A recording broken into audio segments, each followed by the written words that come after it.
Hello बच्चों, आप सबका ब्राइट क्लासेस में स्वागत है। हम यूपी ट्रिपल एससी के जो जूनियर असिस्टेंट और स्टेनोग्राफर का एग्ज़ाम है उसको कवर करते हुए डेली एक मॉक बोले या प्रैक्टिस सेट एक सॉल्व करते हैं। लगभग 30 मिनट के आसपास की क्लास होती है और जिसमें हम 100 क्वेश्चन पूरे डिस्कस करते हैं। आज प्रैक्टिस सेट नंबर 6 है। इससे पहले हम 5 पूरे कर चुके हैं। तो जिन लोगों ने अभी तक प्रैक्टिस सेट 1 से लेकर 5 तक अभ्यास नहीं किया है वो प्ले लिस्ट में जाके एक बार ज़रूर उसको देखें।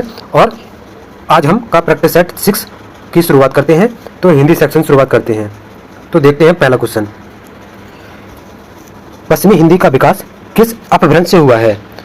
तो इसका विकास हुआ है सौरसेनी। इसके बारे में जानते हैं कि सौरसेनी से विकसित पश्चिमी हिंदी की बोलियां कौन कौन सी हैं। तो एक है इसमें ब्रिज, और दूसरी बुंदेली, तीसरी खड़ी बोली और कन्नौजी। ये सभी किससे? सौरसेनी। क्वेश्चन नंबर दूसरा, देवनागरी लिपि का सर्वप्रथम प्रयोग कहाँ हुआ था? तो इसका आंसर हो जाएगा जयभट्ट के शिलालेख में। तो जयभट्ट ये कौन थे? तो इनके बारे में जानते हैं कि जयभट्ट एक गुजरात के शासक थे। क्वेश्चन नंबर तीसरा, जिन स्वरों के उच्चारण में 2 मात्राओं से अधिक समय लगे वे कहलाते हैं। तो इसका आंसर हो जाएगा प्लुप स्वर। क्वेश्चन नंबर 4, आओ और ओ किस प्रकार के वर्ण हैं? तो ये कंठों से बोले जाते हैं। क्वेश्चन नंबर 5, डा का उच्चारण स्थान होता है। तो इसका आंसर हो जाएगा मूर्धन्य। तो मूर्धन्य से कौन कौन से वर्ण बोले जाते हैं? तो देखो टा, ठा, डा, ढा, या, ये मूर्धन्य से वर्ण बोले जाते हैं, मतलब टा वर्ग। क्वेश्चन नंबर 6, भाववाचक संज्ञा कितने प्रकार के शब्दों से बनती है? तो इसका आंसर हो जाएगा 5 प्रकार। तो कौन कौन से प्रकार से? संज्ञा, विशेषण, क्रिया, सर्वनाम, अवयव। तो यहाँ लिख देते हैं संज्ञा, विशेषण, सर्वनाम, क्रिया और अवयव के शब्दों से मिलकर बनती है। क्वेश्चन नंबर 7, इनमें से कौन सा पुल्लिंग शब्द स्त्रीलिंग शब्द में प्रत्यय लगाने से बना है? तो इसका आंसर हो जाएगा भेड़ा। देखो भेड़ एक स्त्रीलिंग शब्द है और भेड़ा एक पुल्लिंग शब्द है। क्वेश्चन नंबर 8, हिंदी में कितने वचन होते हैं? तो हिंदी में 2 वचन होते हैं,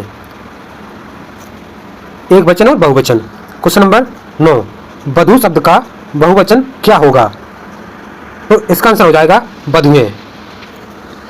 क्वेश्चन नंबर 10, निम्नलिखित प्रश्नों में 4 विकल्पों में से उस विकल्प का चयन कीजिए जो रेखांकित शब्द के आधार पर पुरुषवाचक सर्वनाम के भेद का सही विकल्प है।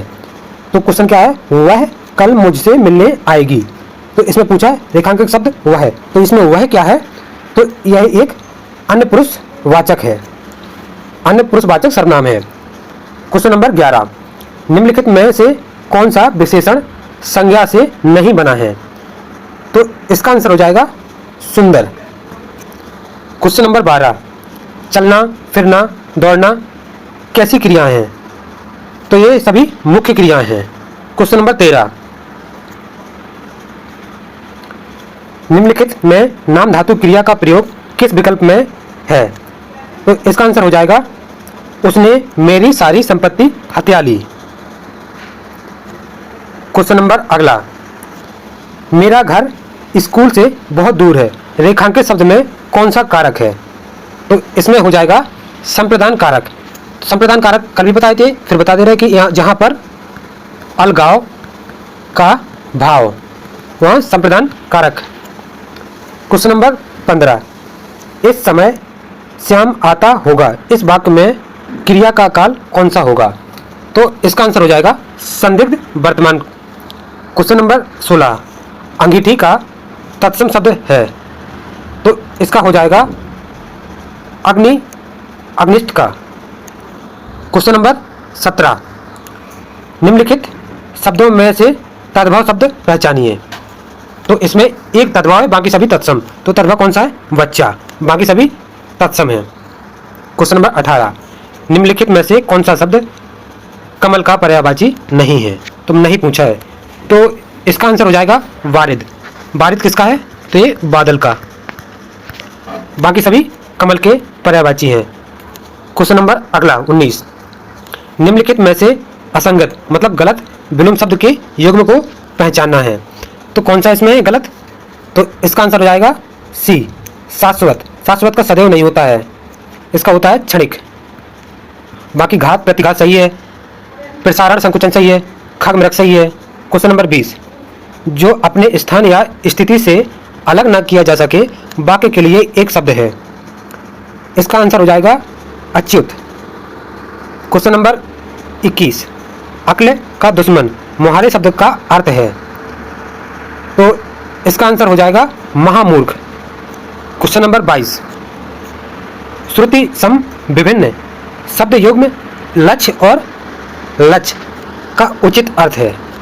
तो इस वाले लक्ष्य का उद्देश्य होता है और इस वाले लक्ष्य का लाख या गिनती। तो क्वेश्चन नंबर 22 का ए सही है। रसोईया में प्रत्यय है, तो रसोईया में कौन सा प्रत्यय है? तो इसमें इसको इस तरह लिख लेते हैं, इसमें यह प्रत्यय है। क्वेश्चन नंबर 24, सावधान का सही संधि विचित्र क्या है? तो इसका हो जाएगा सा प्लस अवधान। इसको तोड़ लेते हैं, सा प्लस अवधान। इसमें कौन सी संधि है? तो इसमें दीर्घ स्वर संधि है। क्वेश्चन नंबर 25, उड्डयन का संधि विचित्र होगा। तो इसमें हो जाएगा उड्डयन में उत प्लस डयन। इसमें कौन सी संधि है? इसमें व्यंजन संधि है। क्वेश्चन नंबर 26, उसने अपने को निर्दोष घोषित किया। इस सरल वाक्य में मिश्रित वाक्य के रूप में निम्नलिखित में से कौन सा है? तो इसका आंसर हो जाएगा ए, उसने कहा कि मैं निर्दोष हूं। क्वेश्चन नंबर 27, शुद्ध वर्तनी पहचानिए। तो इसमें एक शुद्ध है, कौन सी है? ऊपरी लिखित। इसको ध्यान देखिए, ऊपा छुटी री फिर लिखित। क्वेश्चन नंबर 28, निम्नलिखित में से कौन सा छंद प्रकार नहीं है? तो इसका आंसर हो जाएगा दृष्टांत। बाकी सभी छंद के प्रकार हैं, दोहा, चौपाई, सोठा। क्वेश्चन नंबर 29, हेरी में तो प्रेम दीवानी मेरो दर्द ना जाने कोई, दर्द की मानी बन बन डोलू बैंद मिलियो नहीं कोई कोय। पंक्ति में किसकी है? ये पंक्ति किसकी है? तो ये मीराबाई की पंक्ति है। क्वेश्चन नंबर 30, गांधी जी का रामराज्य का स्वप्न आज तक खाली जगह नहीं हुआ है। आज तक क्या नहीं हुआ? तो साकार नहीं हुआ है। अगले सेक्शन रीजनिंग में बढ़ते हैं। क्वेश्चन नंबर 31, निम्नलिखित में से कौन सा अक्षर समूह दी गई श्रृंखला में प्रश्न चिन्ह के स्थान पर आएगा? मतलब यहाँ पर क्या आएगा? तो सबसे पहले आगे वाला वर्ड देखते हैं, क्या है इसमें? यू, फिर आया ओ, फिर आई, फिर ई। इसको देखने से आप लोग क्या मालूम चल रहा है कि देखो इसमें सभी स्वर दिए हैं। देखो यू, फिर ओ, फिर आई, फिर ई। तो इसके आगे ए ई आई ओ यू होता है स्वर। कौन कौन से? ए ई आई ओ यू। तो देखो यहाँ पे ए आ गया, तो ए से कौन सा? एक तो एक ही ऑप्शन मैच करा था, दूसरा भी देखते हैं दूसरे में कैसे बढ़ रहा है या घट रहा है। वी, बी कितना होता है? 22। ए होता है वाई 25, ए वाला बी 2, ए ई 5। देखो 22 से 25 प्लस 3, 25 से प्लस 2 प्लस 3, 2 से 5 प्लस 3। तो यहाँ पे भी प्लस 3 होगा।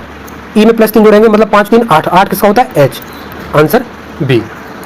क्वेश्चन नंबर 32, मतलब सीधा सीधा देखो, इससे ए बना है, इससे ए बना है, तो इससे क्या बनेगा? तो देखते हैं इसमें क्या हुआ है। ए से बी आया मतलब +1 हुआ है। एफ, एफ अच्छा होता है, फिर ई मतलब यहाँ देखो एक माइनस हुआ है। के से एल बना है, +1 हुआ है। क्यू 17 मतलब के से एल आया 11 से 12, क्यू 17 से 18। अगले में क्या हुआ है? आई, आई से बना है जे, +1 बना है। क्यू 17 से 16 -1 बना है। 23, 23 से 24 +1 हुआ है, यहाँ +1 हुआ है। इसी प्रकार इसमें होगा सी से 1 बढ़ेगा तो +1 डी लिख लो। तो डी से कौन कौन से डी इसमें है, इनमें नहीं, तो ये दोनों कैंसिल हो गए। इसके बाद क्या हुआ, एक माइनस हुआ है, एम 13 होता है तो एक घटेगा 12 किसका होता है, एल का, तो ए आंसर सही है इसका। क्वेश्चन नंबर 35, निम्नलिखित में से 4 अक्षर समूह में से 3 एक निश्चित तरीके से समान है और एक अलग है, तुम्हें अलग वाले को पहचानना है। तो सबसे पहले कल बताए थे कि इनकी कोडिंग की नंबरिंग याद होनी चाहिए। देखो वी होता है 22 से, वाई होता है 25 से, एस होता है 19, P 16, S 19, M 13, R 18, O 15, L 12, R 18, U 21, O 15। तो अब देखो इसमें क्या घट रहा है क्या बढ़ रहा है वो देखा जाता है। 22 से 25 हुआ है तो कितना बड़ा है, तो कलर चेंज कर लेते हैं। 22 से 25 तो देखो यहाँ पे +3, और यहाँ पे 25 से 19 हुआ है, मतलब कितना घटा है, -6। अगले वाले में देखते हैं, 16 से 19 हुआ +3, 19 से 13 हुआ तो कितना घटा है, -6। 18 से 15 हुआ यहाँ पे -3, 15 से 12 हुआ यहाँ -3, 18 से 21 हुआ +3, 21 से 15 हुआ -6। तो देखो सभी जगह 3 और 6 माइनस हो रहा है, केवल इसी में 3 और 3 दोनों जगह माइनस हो रहा है, उसने अलग पूछा था, तो इसका आंसर सी हो जाएगा। देखो इसको आप सीटिंग अरेंजमेंट क्वेश्चन को खुद से कोशिश कीजिए, काफ़ी लेंथी क्वेश्चन होता है, काफ़ी ज़्यादा टाइम लेगा, इसलिए मैं इसका डायरेक्ट चित्र या डायग्राम बना के इसको आप खुद सॉल्व कीजिए। इसका आंसर हो जाएगा सामने। क्वेश्चन नंबर 35, इस शब्द से ए बना है, इससे ए बना है, तो इससे क्या बनेगा। तो इसमें हम सबसे पहले क्या करते हैं, नंबरिंग करते हैं, या फिर देखते हैं कहीं अपोजिट वाला तो नहीं इसमें लगा है। तो देखो ए से क्या बना है, जेड, इसमें अपोजिट लगा है, एस से एच, आई से आर, ए से जेड, ये सभी एक दूसरे के अपोजिट होते हैं। तो इसमें एन का अपोजिट क्या हो जाएगा, एम, ओ का अपोजिट एल, आर का अपोजिट आई, डब्ल्यू का अपोजिट डी, ए का अपोजिट जेड, वाई का वी। इसका कौन सा ऑप्शन मैच कर रहा है, ए। क्वेश्चन नंबर 36, दीवार पर लगे चित्र को देखते हुए उसने कहा, मेरी भाभी के पति क्यू के पुत्र एन की बहन आर थी, एस और आर से किस प्रकार संबंधित है। तो सबसे पहले पढ़ते हैं, उसने बोला कि उसने कहा कि मेरी भाभी, तो मतलब कोई है यहाँ पे, या पुरुष या महिला कुछ भी हो सकता है, तो हम महिला के लिए गोला बनाते हैं और पुरुष के लिए त्रिभुज।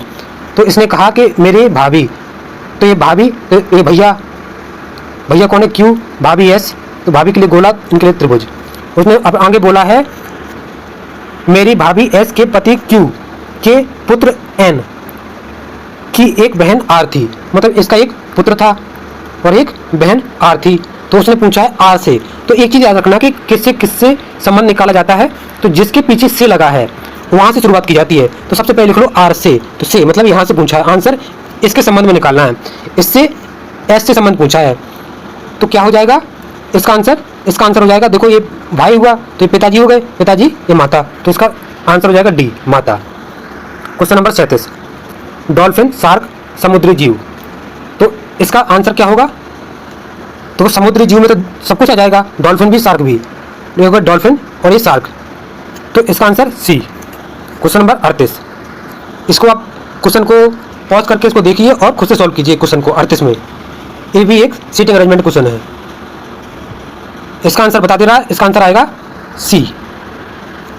क्वेश्चन नंबर अगला देखते हैं, क्वेश्चन नंबर 39, कुछ एप्रन चॉकलेट मतलब चॉप स्टिक है, तो कुछ एप्रन ये बना लिए, क्या है, चॉप स्टिक है। उसने बोला कुछ चॉप स्टिक कांटे हैं, तो बना लिए कांटे। उसने बोला सभी कांटे चाकू हैं, तो ये सभी कांटे चाकू है। अब निष्कर्ष देखते हैं, निष्कर्ष में क्या आया, कुछ चॉप स्टिक एप्रन है, तो ये है चॉप स्टिक एप्रन, हाँ ये सही है। उसने बोला कोई कांटे चाकू नहीं है, तो ये कांटे चाकू नहीं है, गलत है, जबकि तो इसके अंदर ही आ रहा है, तो मतलब ये वाला गलत है, केवल निष्कर्ष एक सही है। तो अब इसमें ए ऑप्शन सही है इसका। क्वेश्चन नंबर अगला देखते हैं 40, यदि प्लस को माइनस और गुणा को भाग आपस में बदल दिया जाए तो समीकरण में प्रश्नवाचक चिन्ह के स्थान पर क्या आएगा, मतलब इसको हल करने पर क्या आएगा। तो इसको हल करते हैं, क्या करना है, प्लस की जगह माइनस, माइनस की जगह प्लस, गुणा की जगह भाग, तो यहाँ पे सॉल्व करते हैं। 109 माइनस की जगह प्लस और गुणा, गुणा की जगह भाग, मतलब यहाँ 55, यहाँ भाग 605, भाग की जगह क्या हो जाएगा गुणा 77, प्लस की जगह -93। इसको सॉल्व करेंगे, देखो 109 लिख लेते हैं, इसको लिख लेते हैं 55, ये भाग में तो नीचे आ जाएगा 605 हो जाएगा, ये गुणा में है 77, इसके बाद -93। चलो इसको काटते हैं, कैसे कटेगा? सबसे पहले 11 से काटते हैं, 11 7 77, 11 पना 55 और यहाँ से बचा 5, तो 11 पना 55, ये भी कट जाएगा 55 से 55, यहाँ 7 बचा, ये 93, तो इसको आगे लिखते हैं 109 और 7 जोड़ेंगे तो 116, 116 में से 93 माइनस कितना बचेगा 23, तो इसका आंसर क्या हो जाएगा? B option. क्वेश्चन नंबर 41, निम्नलिखित में से कौन से अंकों और गणितीय चिन्हों को एक दूसरे के स्थान पर रखने पर समीकरण सही संतुलित हो जाएगा? तो इसमें देखो एक एक ऑप्शन को अपन को बारी बारी से चेक करना पड़ेगा, तो हम इसमें ऑप्शन बी चेक करते हैं। तो बी 25 की जगह 35 और गुणा की जगह भाग लिखना है, तो 30 गुणे मतलब भाग की जगह गुणा हो जाएगा 6, यहाँ पे भाग हो जाएगा 4 प्लस 15 माइनस 35 से कितना लिखना है अपन को 25, 25 जगह 35, तो यहाँ आएगा 25 बराबर 35, ये समीकरण संतुष्ट होना चाहिए, तो ये बी ऑप्शन से हो जाएगा। 30 गुणे 6, भाग 4 नीचे आएगा, 2 3 6 और 2 दूनी 4, ये 15, इसको सॉल्व करने पे कितना आया 15 3 45, मतलब इसको सॉल्व किया तो 45, 45 और 15 प्लस के हैं कितना हो गया 60, 60 माइनस 25 कितना आएगा 35, 35 बराबर 35 हो रहा है, तो ये संतुष्ट हो रहा है, मतलब बी। क्वेश्चन नंबर 42, निम्नलिखित आकृति श्रृंखला में आगे आने वाली आकृति का चयन करें। तो इसमें एक चीज याद देखना ध्यान से, गोला, गोला के बाद त्रिभुज आ रहा है, त्रिभुज के बाद आयत, इसी प्रकार इसमें भी आना चाहिए। ये देखो आगे बढ़ा है, आगे बढ़ा है, तो ये गोला यहाँ पे आ गया, त्रिभुज इसके जस्ट पीछे आया, अब गोला नीचे आया, त्रिभुज इसके यहाँ पे आएगा, तो अब गोला किस साइड आएगा? इस साइड आएगा गोला, इस साइड गोला किसमें है? इसमें है, इसमें है, इसमें नहीं है, इसमें तो ये डंडे इसमें गायब कर दी बीच वाला, तो ये दोनों कैंसिल हो गए। अब देखते हैं इसने क्या था, गोला के बाद त्रिभुज आ रहा, गोला के बाद त्रिभुज आ रहा था सभी में, तो गोला के बाद इसमें क्या आया आयत या वर्ग, तो ये केवल डी ऑप्शन सही है। क्वेश्चन नंबर 43, पैटर्न को पूरा करते हुए आकृति को पहचानिए, मतलब इस पैटर्न को यहाँ भरना है बॉक्स में, क्या आएगा है? तो इसमें कौन सा आएगा? सबसे पहले इसको मिला के देखते हैं, इसको ऐसे बनेगा और एक यहाँ से बनेगा और एक यहाँ से बनेगा, तो कौन सा मैच कर रहा है? C option. क्वेश्चन नंबर 44, नीचे दी गई आकृति में कितने त्रिभुज हैं? तो सबसे पहले हम इसमें क्या करते हैं, बड़े त्रिभुज गिनते कितने हैं, तो बड़े त्रिभुज एक, ये बड़ा हो गया, और चलो इसमें इस तरह गिनते हैं, एक बड़ा ये हो गया, एक ये हो गया, दूसरा बड़ा ये हो गया, तीसरा बड़ा और ये हो गया चौथा बड़ा, तो मतलब इसमें 4 बड़े त्रिभुज हैं। और छोटे त्रिभुज कितने हैं? तो छोटे त्रिभुज देखते हैं, छोटे त्रिभुज कितने हैं? 1 2 3 और 1 4, तो 4 छोटे त्रिभुज हो गए, 4 बड़े, तो कितने हो गए 8, इसका आंसर कितना हो जाएगा 8। क्वेश्चन नंबर अगला 45, ये डाइस का क्वेश्चन है। तो कल हमने देखा था कि इस तरह की डाइस बनी हो, इसमें क्या पूछा पहले तो पढ़ लेते हैं। इसमें से बोला कौन सी आकृति बनाना संभव नहीं है, तो सबसे पहले हम अपनी तरीके से डाइस बना लेते हैं। इसको सबसे पहले डाइस के चारों फलक को 1 2 3 4 जो चारों साइड के हैं, अपर साइड का ऊपर बना लेते हैं इस तरह का, नीचे साइड का इस तरह बना लेते हैं। तो अपर साइड में 8 दिया है, नीचे साइड में 6 दिया है, तो 6 हो गया सभी के लिए। फिर इसमें 2 3 4 5, अब बारी बारी ऑप्शन से देखते हैं और क्लॉकवाइज घुमाते हैं। 4 के बाद 3 फिर 8, देखो इसमें फॉलो हो रहा है कि नहीं। अगर इसको सेंटर मानते हैं तो 4 3 8, देखो 4 3 8, हाँ ये सही है। और अगला देखते हैं 8 5 4, ये हो गया 8, इसको सेंटर माने तो 8 5 4, ये भी सही है। और अगला कौन सा है 6 4 2, ये हो गया 6, ये 4 और 2, तो ये दोनों तो देखो बहुत दूर है, बीच में एक संख्या भी आ रही है, तो मतलब बीच में, तो ये आंसर नहीं होगा। इसको भी देख लेते हैं 8 3 2, ये हो गया 8, इसको सेंटर माने तो ये 8 3 2, तो ये भी सही है, केवल सी ऑप्शन। इसने पूछा तो नहीं है, तो नहीं के लिए सी। अब देखते हैं जीएस क्वेश्चन,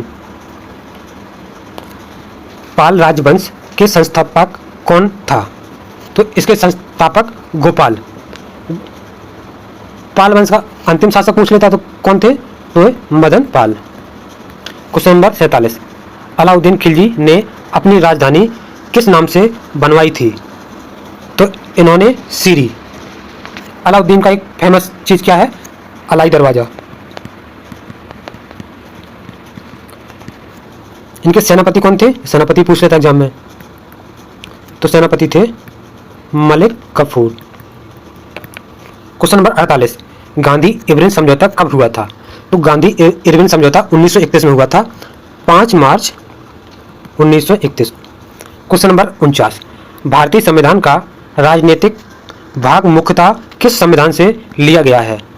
तो इसका आंसर हो जाएगा ब्रिटेन संविधान से। क्वेश्चन नंबर 50, स्वतंत्रता के अधिकार में सबसे प्रमुख अधिकार कौन सा है? तो हमारे लिए, सबके लिए सबसे प्रमुख अधिकार है कि जीवन और व्यक्तिगत स्वतंत्रता का अधिकार, जो कि आर्टिकल 21 में लिखा है। क्वेश्चन नंबर 51, निम्नलिखित में से क्या अखिल भारतीय सेवाओं का हिस्सा नहीं है? तो इसमें 3 सेवाएं आती हैं, कौन कौन सी? IAS, IPS और IFS। इसमें कौन सी नहीं आती है? भारतीय अभियंत्रण सेवा, ये नहीं आती है। क्वेश्चन नंबर 52, हिमालय के सबसे ऊपरी भाग में स्थित श्रृंखला को क्या कहते हैं? तो सबसे ऊपरी भाग में श्रृंखला को हम आंतरिक हिमालय, ऑप्शन के हिसाब से आंतरिक हिमालय। क्वेश्चन नंबर 53, सिंधु नदी कौन सी सहायक नदी समुद्र तल से 4000 मीटर की ऊंचाई पर रोहतांग दर्रा के पास से निकलती है? तो इसका आंसर हो जाएगा ब्यास नदी। क्वेश्चन नंबर 54, भारत का कौन सा राज्य प्रसिद्ध तूफान काल बैसाखी से संबंधित है? तो इसका आंसर हो जाएगा 54 का बी, पश्चिम बंगाल से। क्वेश्चन नंबर 55, संकरी नालियों द्वारा पौधों को जल देने के तरीके या तकनीक जो सीधे उनकी जड़ों तक जल पहुंचाती है कहलाती है, क्या कहलाती है? उसे बोलते हैं हम ड्रिप सिंचाई। क्वेश्चन नंबर 56, किसी पिंड की गतिज और स्थितिज ऊर्जा उसकी खाली जगह ऊर्जा की घटक होती है, तो यांत्रिक ऊर्जा की घटक होती है। क्वेश्चन नंबर 57, निम्नलिखित में से कौन सा अम्ल नारियल के तेल में पाया जाता है? तो इसे बोलते हैं लॉरिक अम्ल। क्वेश्चन नंबर 58, हमारे शरीर में कौन सा विटामिन सूर्य के प्रकाश की उपस्थिति में संश्लेषित होता है? तो इसका आंसर हो जाएगा C option, vitamin D. Question number 59, मनुष्यों में स्टार्च जैसे कार्बोहाइड्रेट का पाचन निम्नलिखित में से किस भाग में शुरू होता है? तो इसका आंसर हो जाएगा बी, मुख्य गुहिका। क्वेश्चन नंबर 60, निम्नलिखित में से किस रोग को टीकाकरण द्वारा रोका नहीं जा सकता है? तो इसने नहीं पूछा है, तो बेरी को रोग को नहीं रोका जा सकता है। बाकी सभी को चेचक का टीका, टाइफाइड, रेबीज सभी को रोका जा सकता है। बेरी विटामिन है। क्वेश्चन नंबर 61, शुद्ध राष्ट्रीय उत्पाद नेट नेशनल प्रोडक्ट क्या होता है? तो इसका आंसर हो जाएगा सकल राष्ट्रीय उत्पाद और मूल्य ह्रास का अंतर शुद्ध राष्ट्रीय उत्पाद होता है। Question number 62, reverse repo rate का अर्थ क्या है? तो रिवर्स से पता चल रहा है कि आरबीआई उल्टा बैंकों से नोट या कैश या अपना रुपए लेती है, उसको, इसका आंसर क्या हो जाएगा? डी, वह दर जिस पर आरबीआई व्यावसायिक बैंकों से ऋण लेती है। क्वेश्चन नंबर 63, नवंबर 2024 में किस देश में लगभग 40 वर्षों में पहली राष्ट्रव्यापी जनगणना आयोजित हुई है? तो नवंबर 2024 में कहाँ पे? इराक में। क्वेश्चन नंबर 64, दिसंबर 2024 में किसे भारतीय रिजर्व बैंक का आरबीआई का 26वां गवर्नर नियुक्त किया है? तो किसे नियुक्त किया है? तो संजय मल्होत्रा। आरबीआई की स्थापना कब हुई थी? तो 1 अप्रैल 1935। हेडक्वार्टर पूछे तो Mumbai. Question number 65, Rovers Cup किस खेल से संबंधित है? तो रोवर्स कप फुटबॉल से। तो इसकी शुरुआत कब हुई थी? 1891। अच्छा, सबसे पुराना अगर पूछ ले कौन सा कप, तो डूरंड कप।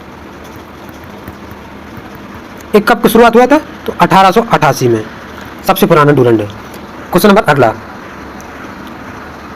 अब कंप्यूटर सेक्शन में जाते हैं। कंप्यूटर में आईसी का अर्थ होता है, तो आईसी को बोलते हैं इंटीग्रेटेड सर्किट, मतलब एकीकृत परिपथ। क्वेश्चन नंबर 67, CAD का फुल फॉर्म पूछा है, तो हो जाएगा computer aided design. Question number 68, processor के 3 प्रमुख भाग होते हैं, कौन कौन से? ALU, कंट्रोल यूनिट और रैम। ALU का फुल फॉर्म क्या होता है? Arithmetic logic unit. रैम का रैंडम एक्सेस मेमोरी।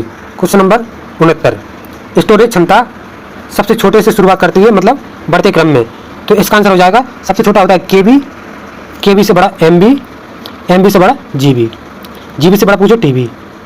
इसी प्रकार आगे बढ़ते जाते हैं। क्वेश्चन नंबर 70, निम्नलिखित में से कौन सा एक संशोधक बटन या जिसे हम मॉडिफायर की बोलते हैं? कल भी हमने पढ़ा था प्रैक्टिस सेट नंबर 5 में, इसलिए आप daily practice set 30 minute time निकाल के जरूर इसको देखें। तो इसका आंसर हो जाएगा 70 का कंट्रोल अल्ट शिफ्ट, ये सभी मॉडिफायर की कहलाती हैं। क्वेश्चन नंबर 71, सॉफ्टवेयर क्या है? फिर इसका आंसर हो जाएगा सॉफ्टवेयर निर्देशों का एक सेट या प्रोग्राम है जो हार्डवेयर को चलाने में सक्षम बनाता है। क्वेश्चन नंबर 72, विंडो में एक समय में एक से अधिक एप्लीकेशन चलाने को क्या कहते हैं? तो इसका आंसर हो जाएगा मल्टीटास्किंग। क्वेश्चन नंबर 73, अक्षरों तथा चिन्हों को बाइटों में स्टोर करने की विधि को क्या कहते हैं? तो इसका आंसर हो जाएगा coding system. Question number 74, computer program का एक समुच्चय है जिसका उपयोग कंप्यूटर पर कार्यों को करने में मदद हेतु किया जाता है, तो इसका आंसर हो जाएगा सॉफ्टवेयर। क्वेश्चन नंबर 75, वेबसाइट खोलने के बाद वेब ब्राउज़र द्वारा प्रदर्शित पहले पृष्ठ को क्या कहा जाता है? तो कुछ भी खोलो तो पहला पृष्ठ हमेशा होम पेज कहलाता है। क्वेश्चन नंबर 76, अनचाहे ईमेल को सामान्यतः क्या कहा जाता है? तो स्पैम कहा जाता है। क्वेश्चन नंबर अगला, साइबर क्राइम का मतलब कार्य है। साइबर क्राइम क्या करता है? हैकिंग भी करता है, स्टॉकिंग भी करता है, सर्विस आघात में मानहानि करता है, तो इसका आंसर हो जाएगा उपयुक्त में से सभी। क्वेश्चन नंबर 78, कंप्यूटर और कीबोर्ड के बीच संचार में ट्रांसमिशन शामिल है, इसमें कौन सा ट्रांसमिशन शामिल है? 78 का सिंप्लेक्स। सिंप्लेक्स के बारे में हम थोड़ा जान लेते हैं कि केवल एक ही दिशा में डेटा भेजा जा सकता है। सिंप्लेक्स में केवल एक ही दिशा में, तो इसमें कीबोर्ड से हम केवल डाटा भेज सकते हैं, जबकि कीबोर्ड में कोई डाटा आता नहीं है। क्वेश्चन नंबर मतलब इसी के बारे में चलो और देख लेते हैं कि हाफ डुप्लेक्स आ गया, फुल डुप्लेक्स। तो हाफ डुप्लेक्स में क्या होता है कि इसमें डेटा भेजा और प्राप्त किया जा सकता है।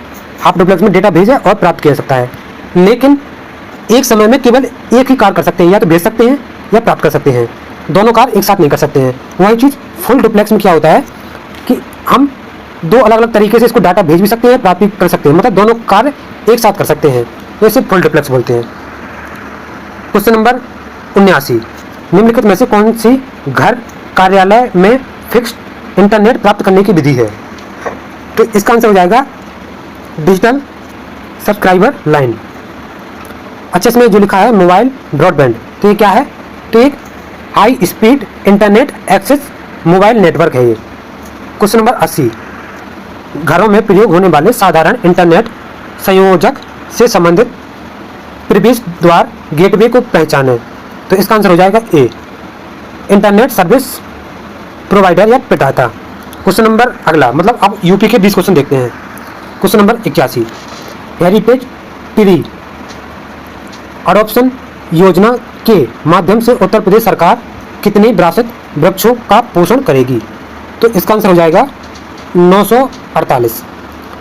तो ये योजना जो है उपवन और हेरिटेज योजना दोनों मिलाकर उत्तर प्रदेश सरकार के जो 948 विरासत वृक्षों का पोषण करेगी। क्वेश्चन नंबर 82, सारनाथ स्थित है, तो सबको पता है सारनाथ उत्तर प्रदेश में स्थित है, लेकिन उत्तर प्रदेश में भी कहाँ पे है तो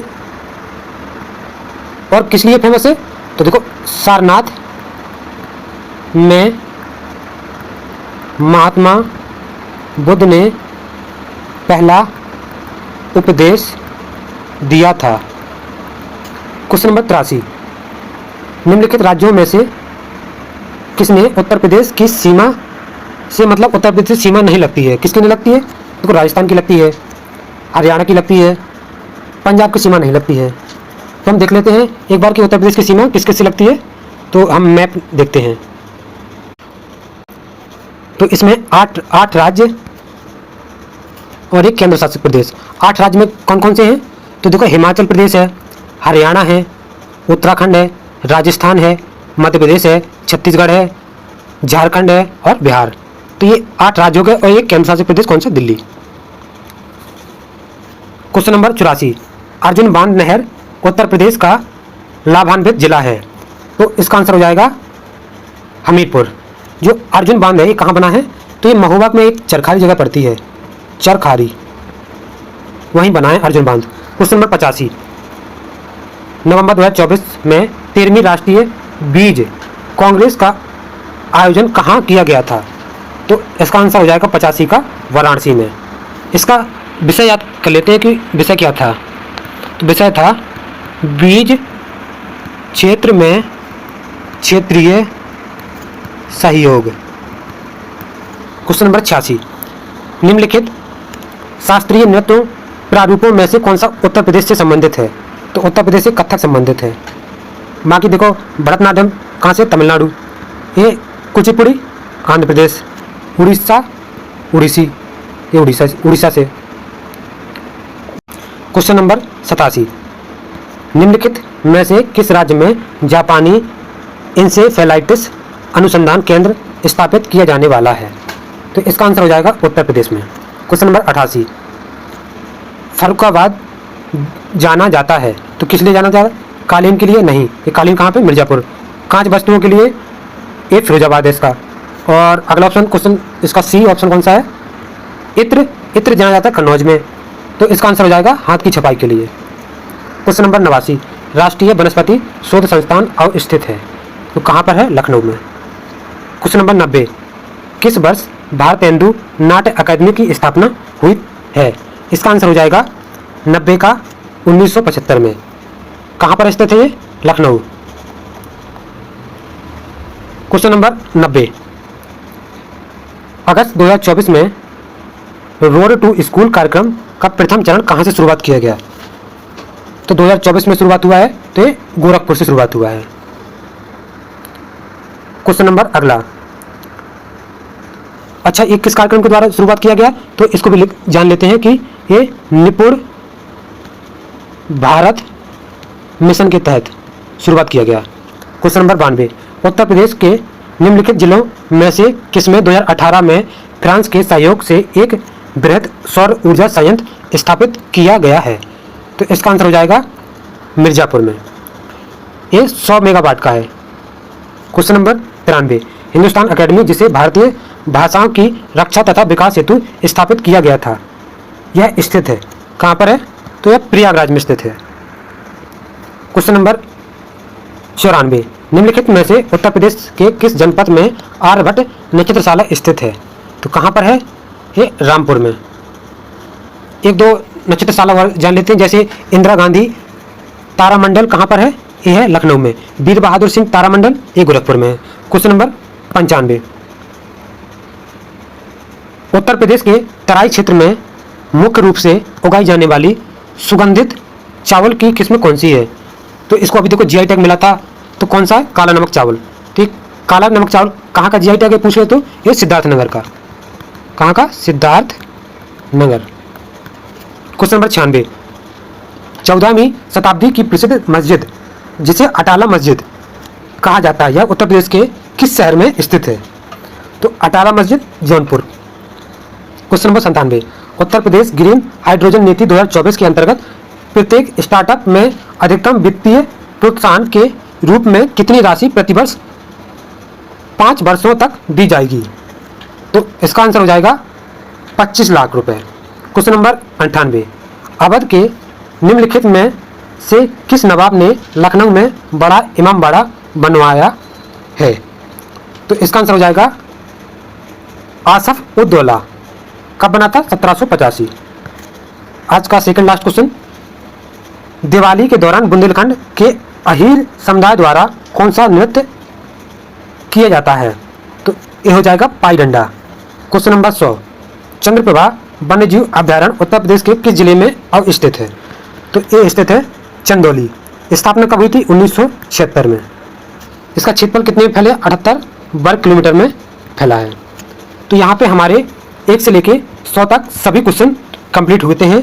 तो जिन लोगों ने अभी तक हमारे चैनल को सब्सक्राइब नहीं किया है वो सब्सक्राइब कर लें और लाइक और शेयर जरूर करें, और इसको डेली आदत डालें कि एक प्रैक्टिस सेट डेली सॉल्व करना है पेपर तक, कैसे भी करके टाइम निकालना है। 30 मिनट के आसपास की क्लास होती है और आपको डेली करना है, जिससे आपको 100 क्वेश्चन के साथ साथ कुछ एक्स्ट्रा जानकारी भी आपको मिले। तो यहीं पे आज हमारी क्लास समाप्त होती है। Thank you.